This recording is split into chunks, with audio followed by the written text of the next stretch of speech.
नमस्कार, आप देख रहे हैं एनबी न्यूज और मैं हूं आपके साथ काजल ठाकुर। राजधानी लाइव की शुरुआत करेंगे देश की आर्थिक राजधानी मुंबई से। देश की आर्थिक राजधानी मुंबई में कोरोना ने एकदम रफ्तार पकड़ी हुई है। कोरोना के बढ़ते मामलों को देखते हुए कई जिलों में लॉकडाउन लगाया जा चुका है। मुख्यमंत्री ने पूरे राज्य में संपूर्ण लॉकडाउन के संकेत दे दिए हैं। इसका रोड मैप तैयार करने को कहा गया है और इसी बीच मुंबई की मेयर ने कहा है कि कुछ कड़े प्रतिबंध लगाए गए हैं। मुंबई की मेयर किशोरी पेडनेकर ने संकेत दिए हैं कि दुकानों को एक दिन और एक दिन के लिए बंद, एक दिन के लिए खोलने का फैसला लिया जा सकता है। इसके अलावा शादियों में आने वाले जो मेहमान होंगे उनकी संख्या 50 तक सीमित की जा सकती है। साथ ही उन्होंने कहा कि कोरोना की तेजी से बढ़ रहे मामलों पर अंकुश लगाने के लिए मॉल्स और मंदिरों को एक बार फिर से बंद किया जा सकता है। हालांकि इसकी आधिकारिक घोषणा अब तक नहीं की गई है। आपको बता दें कि मुंबई में पिछले 24 घंटे में कोरोना के 5,399 नए केस सामने आए हैं। इसके बाद यहां पर संक्रमितों की संख्या बढ़कर 4,14,773 हो चुकी है। तो पिछले 24 घंटे में 5,399 केस मुंबई में मिले हैं, जिसकी वजह से कोरोना लगातार बेकाबू होता चला जा रहा है। सरकार बहुत कोशिशें कर रही है कि लॉकडाउन पूरे राज्य में ना लगाना पड़े। उसके बावजूद हालात थमने का नाम नहीं ले रहे हैं, क्योंकि लोगों की लापरवाही लगातार सामने आ रही है। बिना मास्क के लगातार लोग घर से बाहर निकल रहे हैं। बाजारों में सोशल डिस्टेंसिंग का पालन करने के लिए सरकार की तरफ से गाइडलाइंस जारी कर दी हैं, लेकिन फिर भी लोग उन गाइडलाइंस को मानने के लिए तैयार नहीं है, जिसका खामियाजा पूरे प्रदेश को भुगतना पड़ रहा है। सत्य प्रकाश सोनी संवाददाता इस समय मुंबई से हमारे साथ लाइव जुड़ चुके हैं। सत्य प्रकाश, मुंबई में क्या हालात है कोरोना के, क्योंकि 5,000 से ज्यादा केस मिलना बहुत बड़ा चिंता का विषय हो जाता है।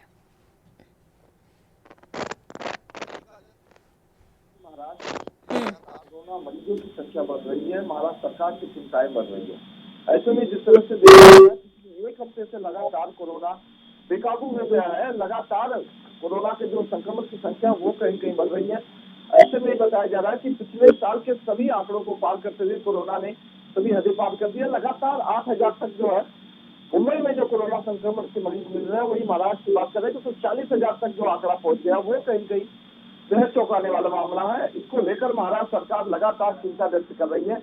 वही महाराष्ट्र सरकार के साथ जब मैं अन्य जो राजनीतिक दल है वो कहीं कहीं इस पूरे फैसले को लेकर कहीं कहीं जो है उनका खींचातानी कर सरकार अब जन संकट में आ गई है, क्योंकि जिस तरह से महाराष्ट्र सरकार ने सांकेतिक लॉकडाउन के संकेत दिए उसको लेकर अब एनसीपी की बात करें या फिर कांग्रेस की बात करें, लगातार कांग्रेस एनसीपी लॉकडाउन का विरोध कर रही है कि लॉकडाउन मुंबई में नहीं लगना चाहिए। कारोबारियों व्यापारियों में इस तरह का रोल देखा जा रहा है। ऐसे में हालात बिल्कुल बिगड़ते।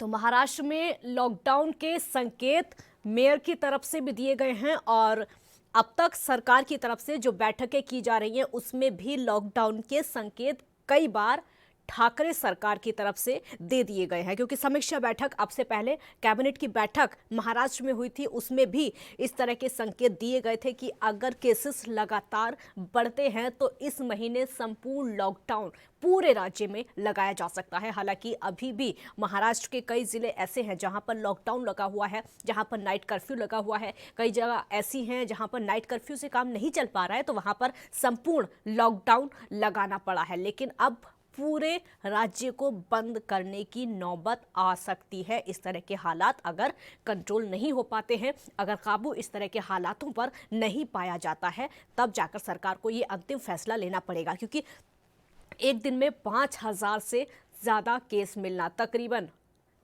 6,000 केस। सत्य प्रकाश एक बार फिर से संवाददाता हमारे साथ जुड़ गए। सत्य प्रकाश, आवाज सुन पा रहे मेरी?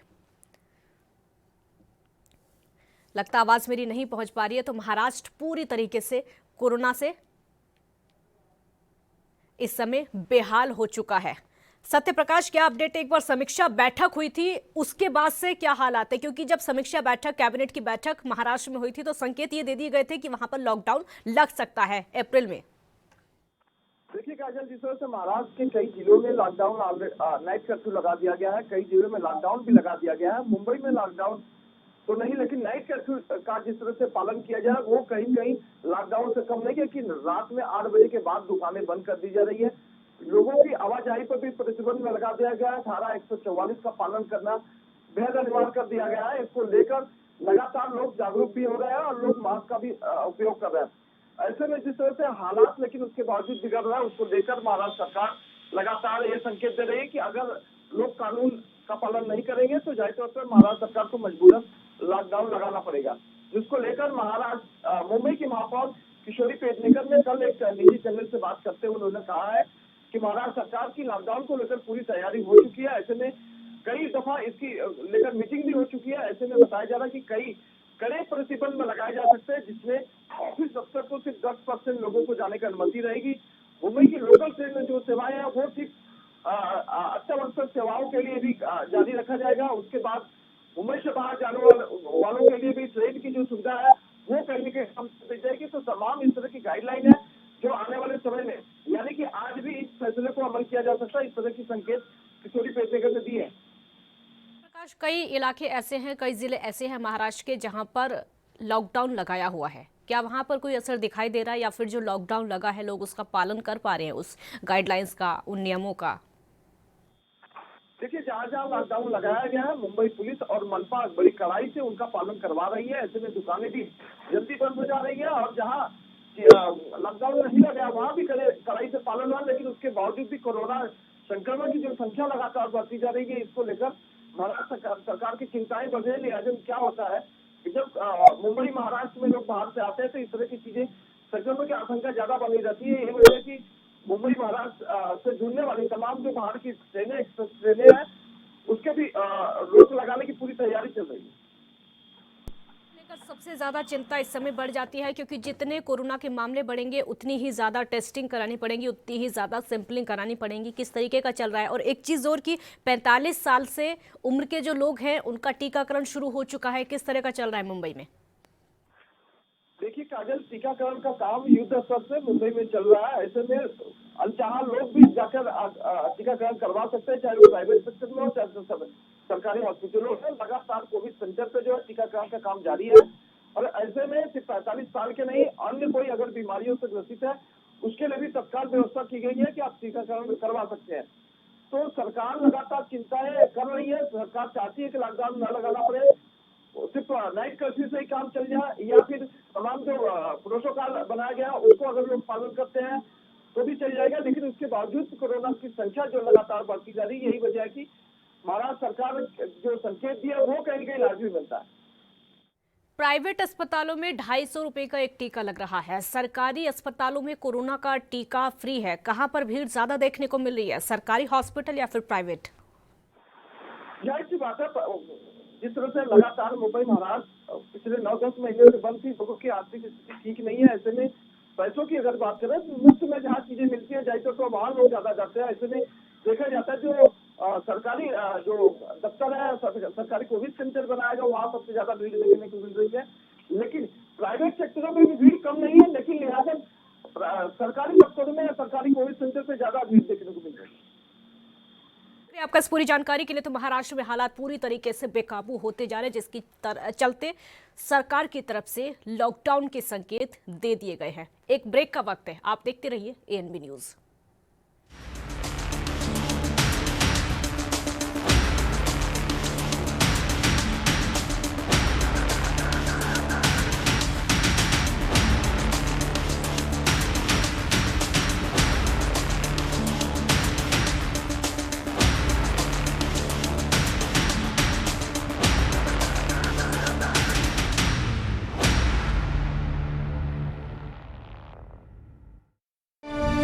ਭੋਗਪੁਰ ਖੰਡ ਮਿੱਲ ਦੀ ਸਮਰੱਥਾ ਨੂੰ ਦੁੱਗਣਾ ਕੀਤਾ। ਬਟਾਲਾ ਅਤੇ ਗੁਰਦਾਸਪੁਰ ਖੰਡ ਮਿੱਲਾਂ ਦੀ ਸਮਰੱਥਾ ਵਿੱਚ ਵਾਧਾ ਕੀਤਾ ਜਾ ਰਿਹਾ ਹੈ। ਗੰਨੇ ਦੀ ਅਦਾਇਗੀ ਸਮੇਂ ਸਿਰ ਕੀਤੀ ਜਾ ਰਹੀ ਹੈ। 4 ਵਰਿਆਂ ਤੋਂ ਕਿਸਾਨਾਂ ਦੀ ਹਿਤੈਸ਼ੀ ਪੰਜਾਬ सरकार। कम ब्रेक और ज्यादा खबरों के साथ देखिए ANB news in channel number पर।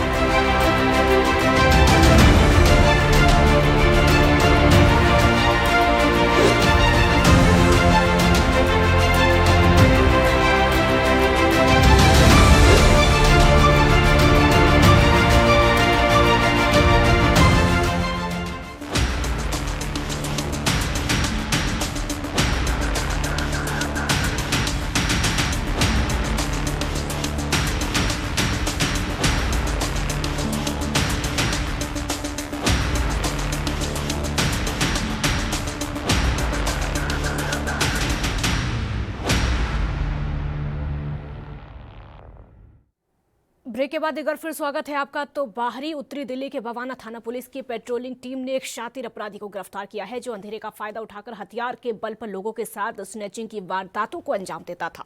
पुलिस की पेट्रोलिंग टीम को सूचना मिली थी कि चोरी की बाइक पर एक युवक को ओचंदी बवाना रोड की तरफ आ रहा था। मुखबिर की सूचना के बाद टीम ने ट्रैप लगाकर आरोपी को धर दबोचा। गिरफ्तार आरोपी के पास से एक कंट्री मेड पिस्टल, एक जिंदा कारतूस और एक चोरी की मोटरसाइकिल बरामद हुई है। साथ ही चोरी किया गया एक मोबाइल फोन भी पुलिस ने बरामद किया है। आपको बता दें कि अपराधी पर हरियाणा में डकैती, रोबरी, आर्म्स एक्ट की धाराओं के तहत 3 मामले दर्ज किए गए हैं। उस पर अलग अलग थानों में तकरीबन 6 मामले दर्ज हैं। वहीं गिरफ्तार आरोपी की पहचान दीपक सोनीपत के रूप में हुई है। फिलहाल पुलिस जांच में जुटी है।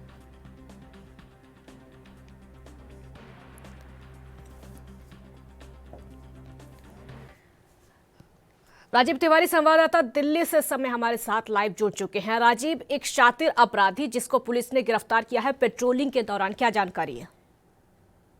बिल्कुल दीपक नाम का जो शख्स है, इसकी दिल्ली पुलिस को काफी दिनों से तलाश की और लगातार इसके ऊपर 6 मामले जो दिल्ली के अंदर दर्ज है और चोरी, डकैती और चैन स्नैचिंग के मामले भी इसके अंदर दिल्ली के अंदर दर्ज है। इसके मतलब दिल्ली पुलिस इस तरीके से इसको ढूंढ रही थी और कहीं ना कहीं जैसे ही इसकी जानकारी मिली मुखबिर के द्वारा कि दिल्ली बवाना इलाके के अंदर और नौसंदी रोड पर जो ये घूम रहा है और इसके पास एक बाइक है जो चोरी की वारदात को अंजाम देने के लिए कोशिश कर रहा है। मतलब जैसे ही पुलिस ने की जानकारी मिलते ही ट्रैप लगाया और उसको जैसे ही पकड़ा है और उसके साथ साथ उसके पास से एक चोरी की बाइक, एक कंडक्टिंग में पिस्टल और एक कारतूस, दोनों ही चीज गिरफ्तार कर ली गई है। यहाँ तक कि एक मोबाइल फोन भी है जो उसने उसी समय चोरी की वारदात करके मोबाइल छीना था। मतलब जो बाइक है वो बाइक भी नरेला इलाके की है जो उसने चोरी की हुई थी। मतलब जिस तरीके से इसके ऊपर आरोप है कि 3 केस जो है वो हरियाणा के अंदर चल रहे हैं और 6 केस इसके अंदर दिल्ली के अलग अलग थानों के ऊपर है। तो कहीं ना कहीं देखना होगा कि कितनी बड़ी वारदात को अंजाम दे सकता था या फिर जिस तरीके से इसके बाद एक कंडक्टिंग पिस्टल है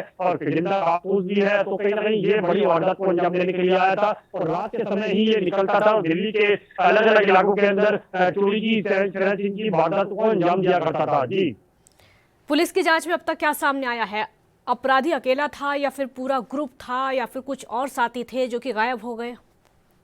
देखिए बिल्कुल जिस तरीके से पुलिस को जानकारी मिली थी, फिलहाल ये आगे सिंगल बंदा था, यानी कि दीपक नाम का जो अकेला शख्स था, मगर पुलिस इससे जांच जुटाने की कोशिश कर रही है कि ये इसके साथ कितने लोग हैं। ये हरियाणा से जिस तरीके से बताया गया सोनीपत का रहने वाला था, सोनीपत से और भी लोग आते थे, मगर पुलिस जिस तरीके से अभी इससे जांच में कोशिश कर रही है कि और सबूत जुटाने की और ये किस तरीके से पूरे गैंग के अंदर काम करता था या अकेला वारदात को अंजाम दिया करता था। मगर जिस तरीके से इसके ऊपर आरोप लगे हुए हैं कि 6 केस दिल्ली के अंदर हैं और 3 केस इसके हरियाणा के अंदर है, तो कहीं ना कहीं ये बड़ी वारदात को अंजाम जरूर देता था। मगर शायद पुलिस को भी आशंका है इसके पास और भी लोग जुड़े हुए हैं और ये पूरा गैंग लेकर काम करते थे। जी, पूरे गैंग के साथ काम करते थे। गिरफ्तारी फिलहाल हो गई, आगे क्या कार्रवाई हो सकती है? देखिए बिल्कुल पुलिस अभी जांच में जुटी हुई है और इसके साथ जो अगर ये भी जानकारी मिल पाई है कि पूरा गैंग काम करता था, मगर गैंग के जो कितने लोग हैं वो इसके साथ कहाँ तक आए थे और ये दिल्ली के अंदर किस वारदात को अंजाम देने की कोशिश कर रहा था और इसके बाद जो पिस्टल है वो क्यों यूज करने के लिए लेके आया था, ये भी जांच का विषय है। मगर दिल्ली पुलिस जांच करने की पूरी कोशिश करती नजर आ रही है और इससे सबूत जुटाने की पूरी कोशिश की जा रही है। जी राजीव, जानकारी ये भी है कि पुलिस जांच में अब तक कई ऐसे उसकी हिस्ट्री के बारे में पता चला है कि पहले कई वारदातों में शामिल रह चुका है। देखिए बिल्कुल ये इसकी जो पूरी हिस्ट्री है ये यानी कि हरियाणा का रहने वाला है, सोनीपत का, और सोनीपत के अंदर इसके ऊपर कई वारदात दी हुई है और यहाँ तक कि चैन स्नैचिंग, लूटपाट और रॉबरी की भी कई केस है। मगर दिल्ली के अंदर 6 अलग अलग इलाकों के अंदर भी इसके अंदर केस दर्ज है। यहाँ तक कि नरेला इलाके से जो इसके बाइक है वो नरेला इलाके की चोरी की है।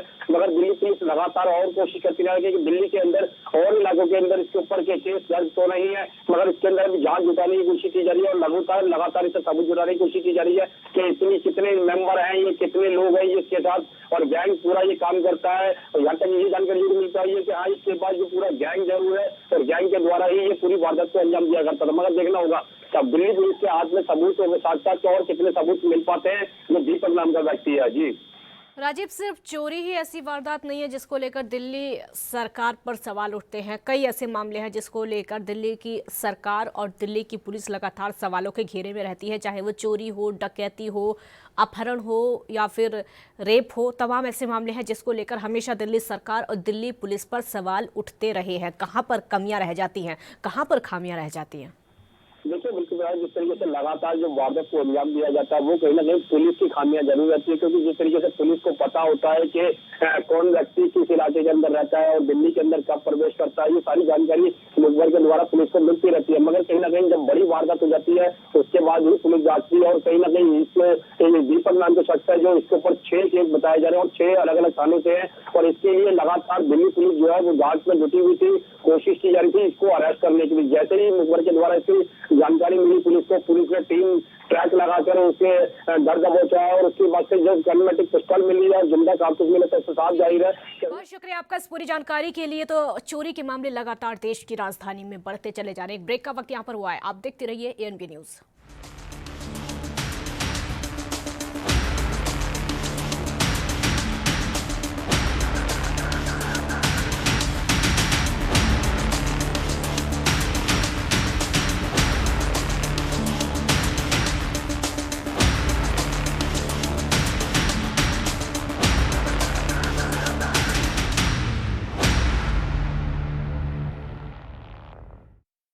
ग्यारह 1197 ਸਕੂਲਾਂ ਨੂੰ ਸਮਾਰਟ ਸਕੂਲ ਬਣਾਇਆ। ਵਿਦਿਆਰਥੀਆਂ ਨੂੰ ਮੁਫਤ ਵਰਦੀ, ਕਿਤਾਬਾਂ ਤੇ ਮੁਫਤ ਸਿੱਖਿਆ ਦਿੱਤੀ ਜਾ ਰਹੀ ਹੈ। 4 ਵਰਿਆਂ ਤੋਂ ਸਰਕਾਰੀ ਸਕੂਲਾਂ 'ਚ ਸਮਾਰਟ ਸਿੱਖਿਆ ਮੁਹੱਈਆ ਕਰਵਾ ਰਹੀ पंजाब सरकार।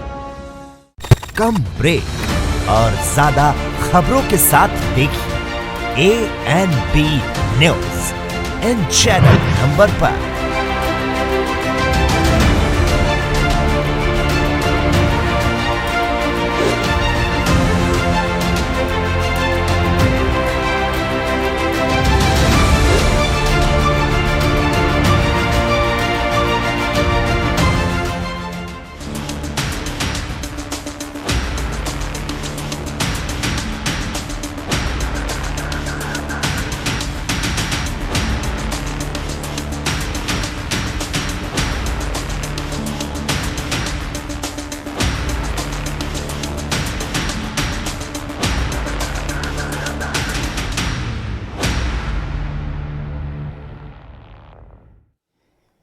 ब्रेक के बाद एक बार फिर स्वागत है आपका। तो हरियाणा के स्वास्थ्य मंत्री अनिल विज ने मलेरिया मुक्त मेवात अभियान के दूसरे चरण की शुरुआत की है। इस मौके पर उन्होंने कहा कि प्रदेश के HIV एड्स को पीड़ित लोगों को स्वास्थ्य विभाग द्वारा 2250 रुपये प्रतिमाह वित्तीय सहायता दी जाएगी। इसके अतिरिक्त जेलों में हेपेटाइटिस B और C की जांच के लिए हरियाणा जेल HCV परियोजना का दूसरा चरण भी शुरू किया जाएगा। इस अवसर पर vector borne disease control programme Haryana की वार्षिक रिपोर्ट का विमोचन भी किया गया। उन्होंने कहा कि मलेरिया मुक्त मेवात अभियान के पहले दौर के सफल समापन के बाद में बीमारी की घटनाओं में 97% की गिरावट दर्ज की गई है। और साथ ये भी कहा कि दूसरे चरण में जिले के 3 प्राथमिक स्वास्थ्य केंद्रों उजीना, सुडाका और बाई के तहत आने वाले 62 गांव के 1.86 लाख लोगों के मलेरिया की मुफ्त जांच और इलाज 74 टीमों द्वारा घर घर जाकर किए जाएंगे। तो स्वास्थ्य विभाग द्वारा उठाए गए कदमों से राज्य जल्द ही मलेरिया मुक्त हो जाएगा। उन्होंने ये भी कहा कि मलेरिया को खत्म करने के लिए प्रदेश के सभी पंच सरपंच भी लोगों को ज्यादा से ज्यादा जागरूक करें, जिससे प्रदेश को 2022 तक मलेरिया मुक्त किया जा सके। स्वास्थ्य मंत्री ने इस अवसर पर प्रदेश के 7 नए ART सेंटर का उद्घाटन किया।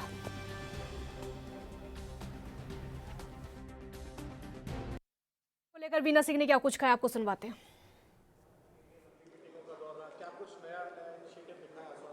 हाँ, आज का दिन एक बहुत ऐतिहासिक दिन है। आज का दिन लाल अक्षरों में याद रहेगा for people living with AIDS. जो एड्स से ग्रसित लोग हैं हरियाणा वासी, उनके लिए एक बहुत बड़ा सरकार ने कदम लिया है कि हर माह 2250 रुपये उन्हें दिए जाएंगे डायरेक्ट। इसके लिए सरकार ने 70 करोड़ सैंक्शन करे हैं और एक ये बहुत पॉजिटिव कदम हुआ है। और साथ ही साथ ये फैसला भी किया है कि आने वाले समय में लगभग हरियाणा में 560 से 580 बच्चे हैं जिनको एड्स है, PLHIV, CHLIV, children living with AIDS. उनके लिए भी सर ने बोला है प्रपोजल चलाइए। इसके अंदर डायरेक्ट बेनिफिट ट्रांसफ़र होगा, आधार लिंक्ड बैंक अकाउंट में ट्रांसफ़र किया जाएगा। इसका not only social stigma, discrimination और जो इसके साथ इतनी परेशानियां एक खराब सेहत तो होती ही है, लेकिन इंसान हर तरीके से टूट जाता है, व्यवसाय नहीं रहता है, अपने अपने नहीं अपनाते हैं। और इसमें कोशिश है, हमने शुरुआत 2250 की करी है और हर साल इसके अंदर इंक्रीमेंट भी देंगे, इससे उनको बहुत सपोर्ट मिलेगा। दूसरा, वो दवाई लगातार खाते रहेंगे। हर महीने उन्हें एआरटी सेंटर, ज़्यादातर हमने देखा है कि पेशेंट बीच में दवाई छोड़ देता है दवाई लेना, लेकिन एक पेंशन, एक इंसेंटिव रहेगा जिससे अपना वो ट्रीटमेंट कंटिन्यू करेगा, और जितना लॉन्ग ट्रीटमेंट करेगा उससे उसका वायरल लोड कम हो जाता है, and then he becomes like any other normal person. वो केवल इन्फेक्टिव भी नहीं रहता है, लेकिन एक बेहतर ज़िंदगी जी सकता है। तो मैं मानती हूँ ये एक बहुत बड़ा कदम रहा है।